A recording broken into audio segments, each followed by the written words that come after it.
Hello, Vape Village, and welcome to this special edition of our podcast. We are, of course, giving you a little preview of what is going to be available to you for our online state conference this year, coming up in October. Today, we're going to talk about one of the wonderful live workshop sessions that will be happening online on Saturday, the 3rd of October. So I have here Narelle Wood with me, who's running one of those workshops. And the title, I'm making sure I read everybody's titles so I get them a word perfect. The title of your session is Deconstructing Genre, Rebuilding Writing. What inspired you to propose this session for conference? So a lot of the work that I've been doing with pre-service teachers, but also in working with students in classrooms and things like that, is around genre and the rules of genre, and this belief that the rules are hard and fast, you can't break them, and you end up with this really structured formulaic writing.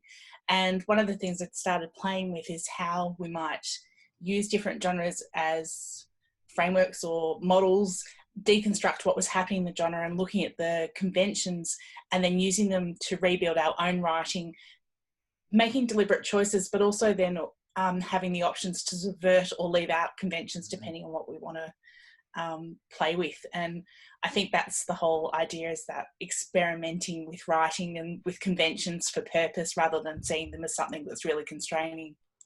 I love the idea of exploring this with students in the classrooms. I think we've probably all been in that position, particularly with junior secondary writers who are essentially mimicking what they've read. And so I love the richness of what you're proposing here in terms of exploring and sort of pushing them, giving them new options that they don't know they have.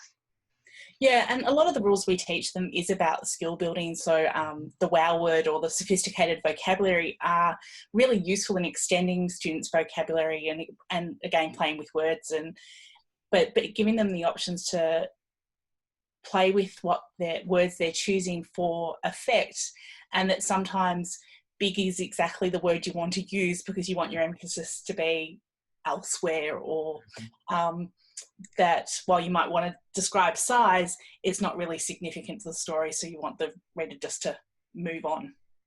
It's really interesting listening to you talk about this session, because a couple of teachers have mentioned to me that the only thing they've actually been able to really engage young people with during this remote learning period has actually been creative writing. Why do you think that might be? It kind of struck me as odd, because sometimes it can be so hard to coax young people into writing. I don't know, I'm putting you right on the spot here, but yeah. Well, for me, because I have been doing a bit of creative writing myself in short bursts, not long things, is that ability just to switch mind off and use it as a form of escape. And I guess for maybe for some young people, that ability to reconstruct worlds or reconstruct characters as a way out of being confined in their home and only allowed out for an hour a day and those sorts of things. But it's really interesting that they're finding what is often associated with freedom of creative writing, that's usually quite, and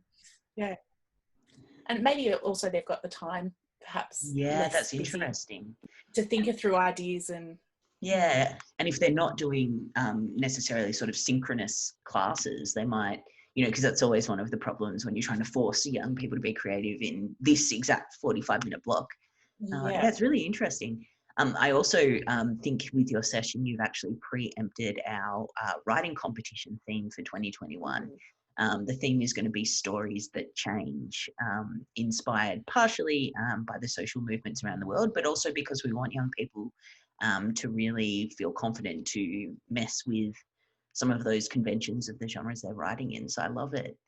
I'd really encourage people to come along to your session at conference to really start to explore some of those ideas. I think certainly in my experience, myself teaching and talking to many people in schools, it's an area that teachers often don't feel particularly confident with. So I'd really encourage people to jump on the VATE website and register for your session at conference, because I think it's going to give them sort of real pause for thought about how they can approach all of this in the coming months and years. So thank you so much for your time today. I really appreciate it. No problems.